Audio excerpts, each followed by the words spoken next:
Usually, when someone spots an unidentified flying object, it's a once-in-a-lifetime event. And while it is possible for this to happen more than once, chances are incredibly slim.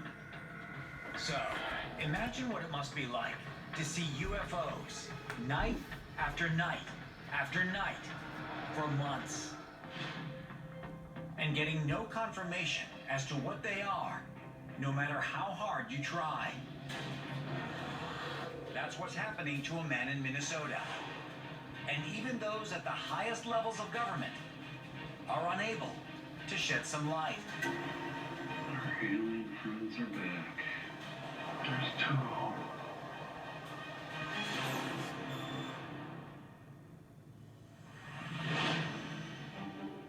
May 3rd, 2020, Eden Prairie, Minnesota. Charlie Cruz is getting ready for bed when he sees an unusual bright light in the sky. He knows it can't be a plane approaching because the nearby Flying Cloud airport is closed for the night. So Charlie goes outside with his wife and starts filming.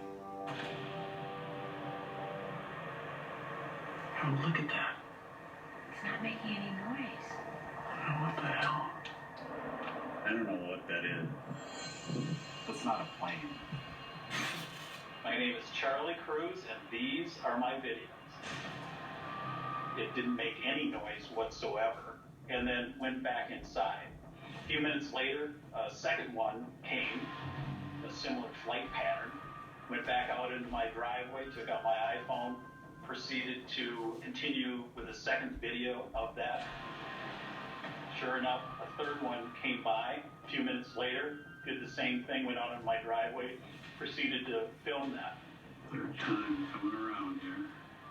Seems to be going in the same pattern as the first two times. Bottom line is, I could not identify what it is. Despite how weird it is, Charlie doesn't think too much of it. Until those curious lights come back. Over and over again. Our alien friends are back. There's two of them. Coming in. A similar flight pattern. Same look to it. I proceeded to video this night after night, and to date I have over 100 videos of the, for lack of a better term, UFOs. Looks like the same thing that came before.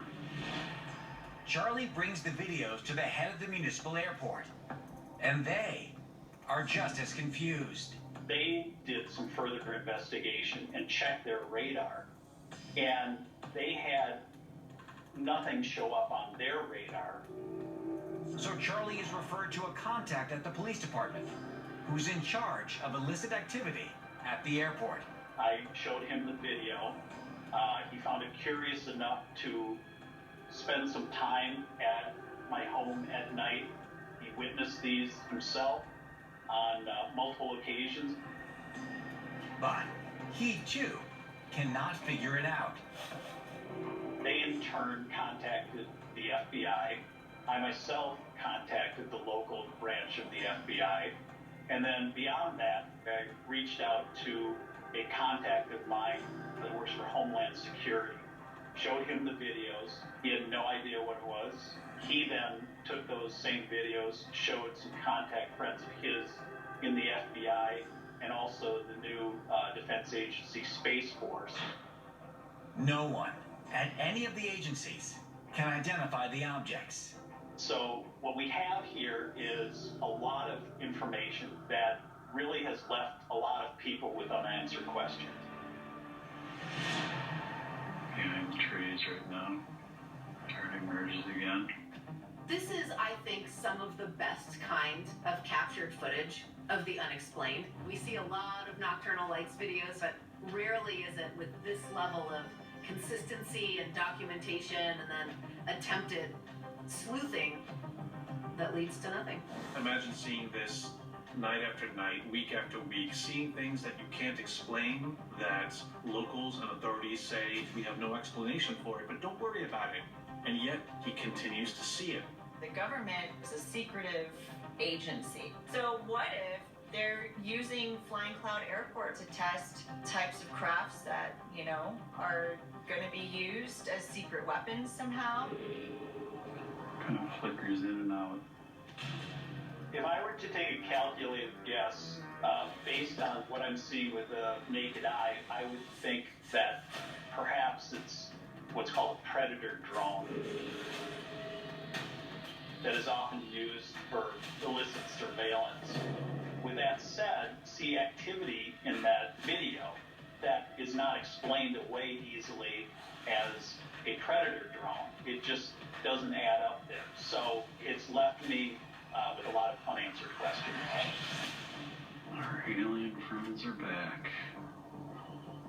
Whatever these things are, Charlie will continue to look for them every night until he gets some answers. It became a little bit habitual. My wife started to look at me a little curious, and that's fine. I get that.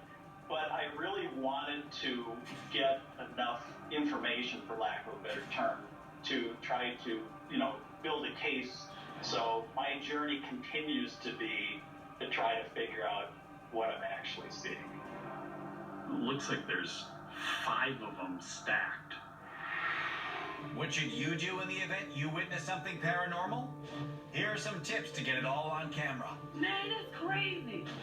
Keep your eyes on the skies.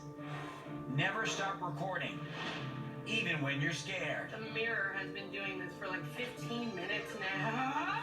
Trust that what you're seeing really is otherworldly. And if you do catch something, email us at submitparanormal@gmail.com or connect with us on social media. Your footage could be seen right here